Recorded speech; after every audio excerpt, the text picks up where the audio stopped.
I am very happy to welcome you to this festival whose foundations were laid last year. That was, as you will remember, the first occasion when students from many universities and from every corner of India were invited to participate in activities covering many aspects of their cultural needs. Today, I see almost twice the number of students participating in the festival. Last year, there were 700 students from 26 universities, but today the number is double and there are 1300 constant contestants. I do not know why a few universities have failed to participate, but I hope that when next year the festival is held, no university will be missing. When I spoke to you last year, I stressed the need of looking at the problem of students with sympathy. I had pointed out that even if occasionally there are manifestations of unrest among students, we should not adopt a negative attitude but offer positive and constructive suggestions for diverting the energies of youth into creative channels. This was the spirit in which the youth festival was organized, and in speaking to the youth, I had said, there has been much criticism in recent times of our present day youth. You will all agree that there have been instances of indiscipline and lack of ideals which are a cause for regret and shame. Steps must be taken to check these evils, but this cannot be done by mere commands or exhortations. We must find out the causes of such unrest and take steps to remove them. I am convinced that if the young are at times restless and turbulent, it is not due to any intrinsic defect in them. Their restlessness is largely due to the fact that they do not have enough channels for the expression of their youthful urges.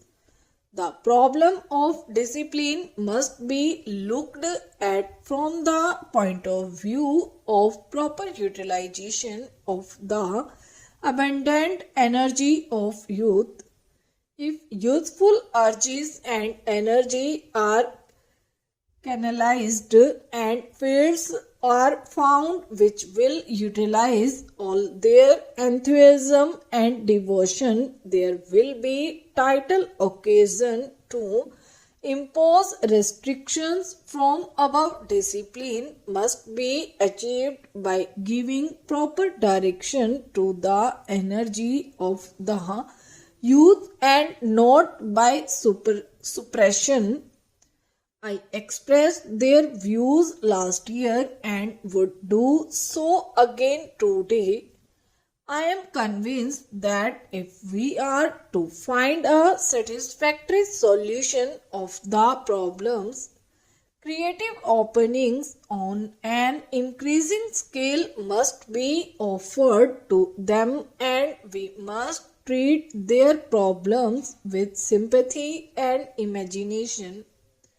While I hold to these convictions as strongly as before, I feel that I would be failing in my duty if I do not draw your attention to another aspect of the situation.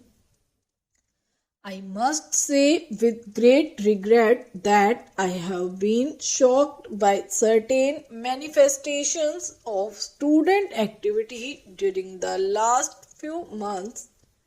They have been such that I have felt that my views on the problems should be expressed with even greater clarity and firmness. I confess with deep regret that the behavior of a section of the students has disappointed my hopes about them. What happened recently in Patna and Allahabad makes me ashamed. Demonstration of violence and lawlessness had been exhibited by a group of students which I am sure you will all condemn. It is said that the incidents in Bihar were due to some general grievances of the people against the state government.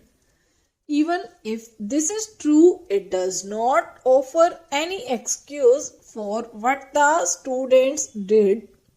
I concede readily that people have a right to represent about their grievances, and if anything is wrong, it is the duty of the government to rectify it.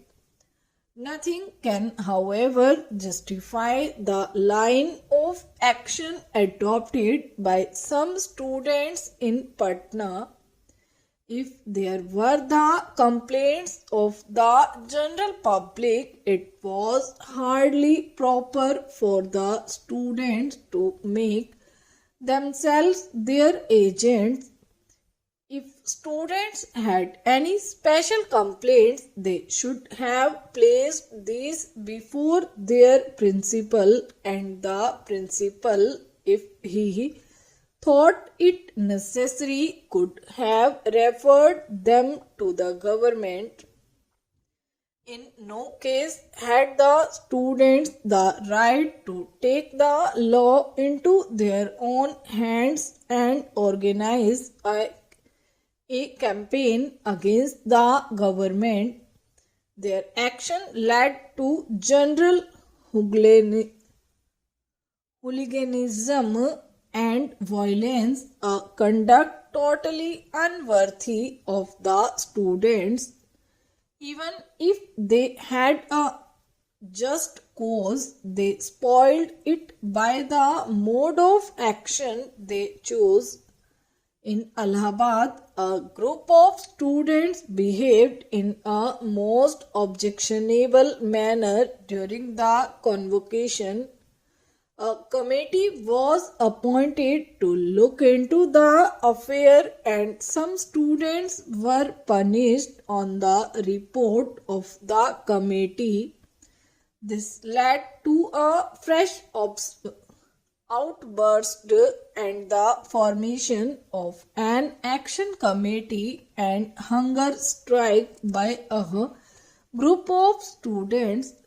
I should like all of you to think carefully what are the consequences of this type of activity. There seems to be a uniform pattern of action everywhere. There are a few complaints against the university authorities or the government. A demand is then made and opposition to the university or government built up. An action committee is formed with the result. Stop.